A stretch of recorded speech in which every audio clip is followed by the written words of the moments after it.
These are the men and women of Beaver Valley, the bravest of the brave. They fought fearlessly for their country, their city, their community, and for the ideals we share as Americans. They served proudly in World War II, Korea, Vietnam, the Gulf War, Iraq, and Afghanistan. Here now are their stories, their own experiences in their own words, the words of the heroes of Beaver Valley. How many tens of thousands of people in vehicles, everyone's on the same mission, get to go to Baghdad. So that was really cool. Yeah, probably never see something like that again. So as far as that, that number of armored vehicles somewhere else in the world, for us to do something like that, probably never, might not happen again in our lifetime. So. Yeah, I wouldn't have wanted to be home watching it on TV. That would have sucked.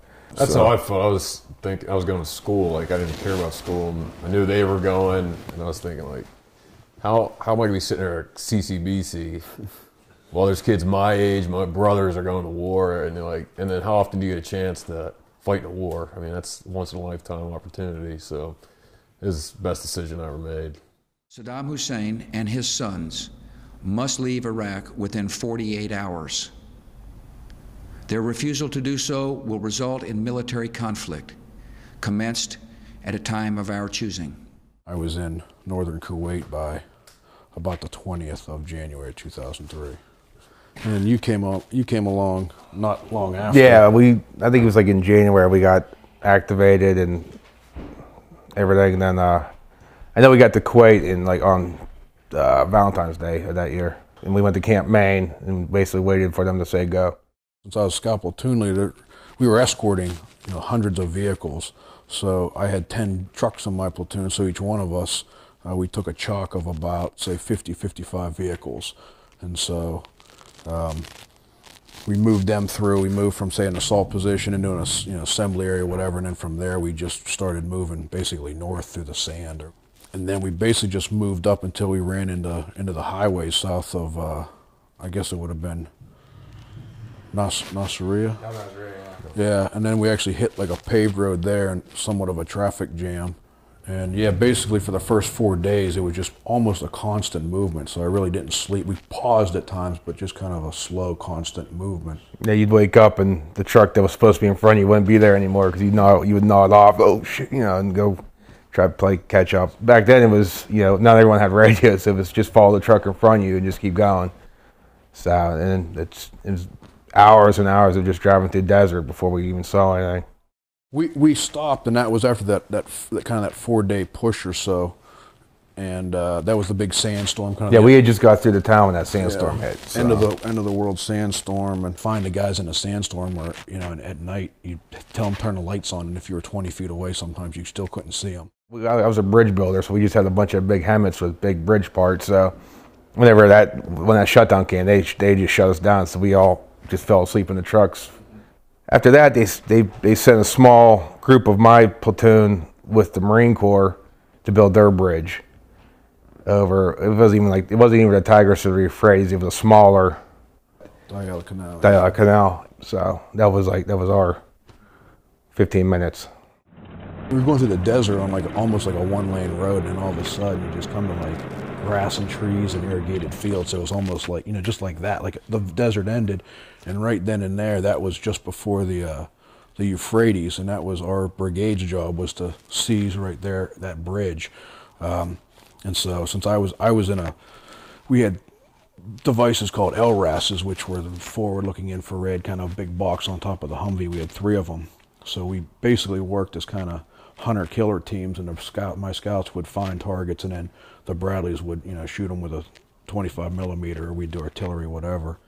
Yeah, took the bridge, we moved forward. We were near the El Razaza, I think a lake and a reservoir, and basically we were on line with the other tank battalions, and everybody was real polite. Everybody, like it didn't matter if you were a reservist, National Guard, active duty, Marine. It's like, oh, you got water, you have ammunition. Like everybody. Yeah, I forgot about that. But yeah, everyone knows like nobody was like, oh, that's not the right form, or like everybody was like real nice, real helpful.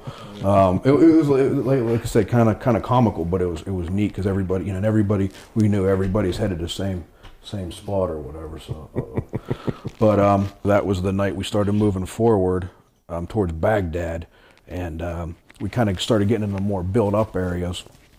So then once again we kind of led the way up until the airport. Basically at the middle of the night, early morning, whatever, came the assault for Saddam International. They used the Bradleys and tanks to push across the airfield. Once again, the Humvees, we had a couple up armored, but mine, we had no armor. So they kind of were a little bit careful with us. Once they ceased, I believe there was the military side of the airport, we kind of went in and we looked and found different things. We actually went around the entire perimeter of the airport, checking, basically just doing a reconnaissance of it. They had aircraft coming in almost immediately. Our job was to go out and basically destroy any anti-aircraft. That's when we started really mixing with the people, and the people were real happy and bringing us food and all that kind of stuff. We actually, I left my battalion, or my platoon today, attached us to the brigade reconnaissance troop, the scouts for the entire brigade. And so we went and actually lived in what became Victory and Liberty, the big Al-Faw Palace. And then from there, battalion picked up, and when we moved down to southeastern Baghdad, I got to link up with him, so we took pictures. And yeah, after we built our bridge and we were sitting on it. We built two, but the one I was on, we built and basically sat there and directed traffic for people to go over. It was pretty loose, we sit around t-shirts, then nothing on. And I looked down the road and I saw someone full desert, because I was reserved, so I was still wearing green. And I see the Humvee pull up, and some guy got with desert camo and goggles and helmet on and the gun. I'm like, I was like, oh, that's my brother. Yeah, I got sunglasses and a flak vest on. I don't know where my helmet was at the time, but yeah, we took some pictures and that. So you gave me a dog. I gave him my dog. Gave him a flag I captured. So yeah, so it was a good day. Yeah, so we were in southeastern Baghdad, and we almost didn't know what to do. It was kind of chaotic, and it was kind of see if you can get people to stop looting, but we really couldn't. They pretty much just ripped away anything that wasn't, or even stuff that was nailed down. They basically knew we weren't going to do, like there was a time or two we fired some warning shots with a 50 caliber. They knew we weren't going to shoot them. They knew they could kind of do whatever they wanted. Yeah, and that was a big discussion as far as, we didn't secure all the ammunition or whatever. There was just so much stuff. No, we drove trucks and trucks of stuff. Every elementary school would be full of stuff built. It was just that you couldn't destroy the stuff. We were trying to, destroy weapons, and it was just it was everywhere, and there was so much of it. And they did the big swap out of positions for the officers in the battalion. So I actually went over to my old roommate's company, which was with 2nd Brigade, and they were on the Habbaniyah Airfield, an old British air base on the other side of Fallujah. And so I got back in a Bradley, so I was happy to be back in a Bradley. Over there, it was just a different ballgame. Baghdad, people liked us, were happier there. Fallujah, you knew, people didn't like you there. And so it was actually things, I guess you could say, got hot there a lot faster than Baghdad. The IEDs were just in the beginning phases. You knew people didn't like you. We were back in Savannah, I think about the 11th of August. So it was all pretty quick. And I expected actually to stay over there longer and for you to come home, but yeah, no, like I said, we got done. Like I said, we built a bridge, but once we were done with that, we had 88 giant trucks. So once we pulled our bridge, they sent us to a place called Dogwood. After that, we started doing the hauling missions. We would go to, we'd take, 20, 25 trucks, I guess, and drive into certain place, into Baghdad or whatever, and we would find like the old army bases, and we would load up all the munitions onto our trucks and then take them to a different army base and come back. We did 2 bridge missions up in Mosul, I think, and that's when he was up in Mosul by then.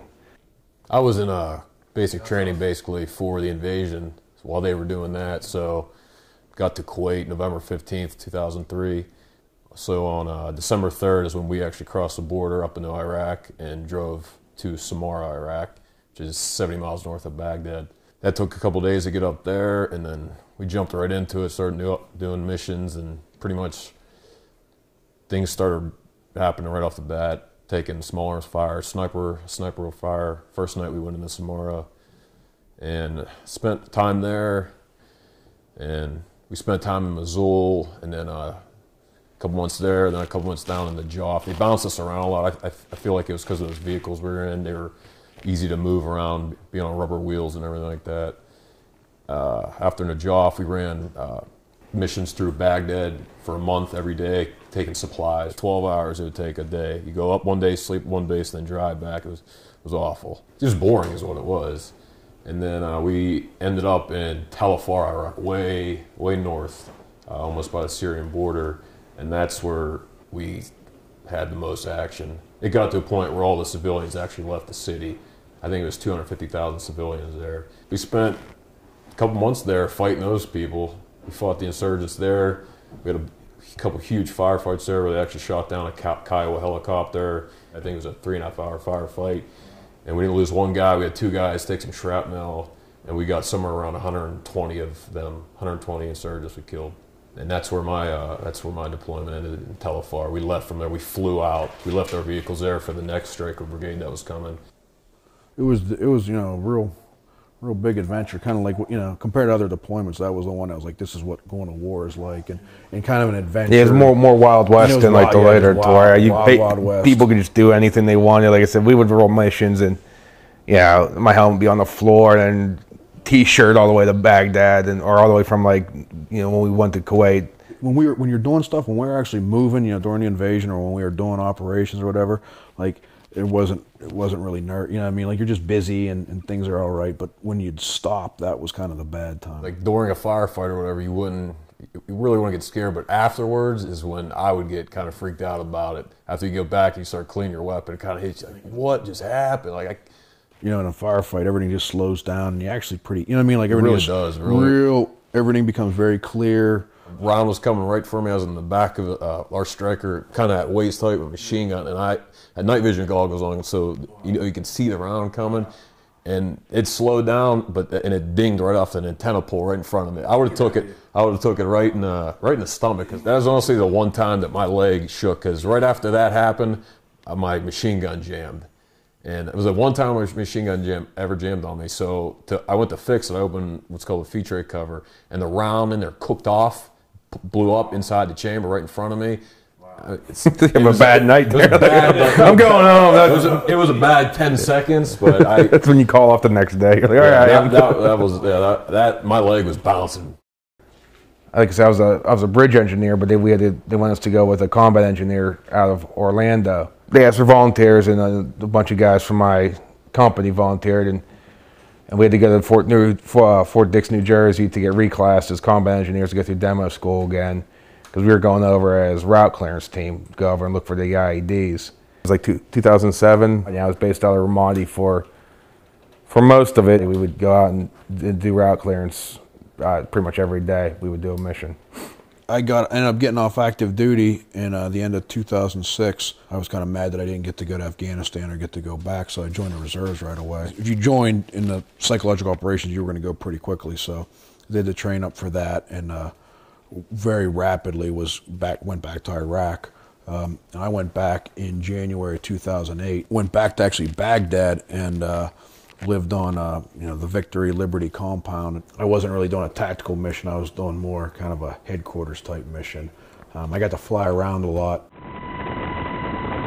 It was actually, things had kind of quieted down, we were kind of I was on more of the tail end, so it was actually not as enjoyable as it was. Kind of like you thought back, like, oh man, 03, that was the good. At the time you're really scared. You don't know what's going to happen, but 08 was much more kind of almost like the paperwork stress and stuff like that. It just was a whole different ballgame. Like at 03 or 04, you could just drive off base. When we were in Dogwood, you could take a Humvee and go, and like once we went back on a second tour, everything's locked down. It was a little more professional, the second tour.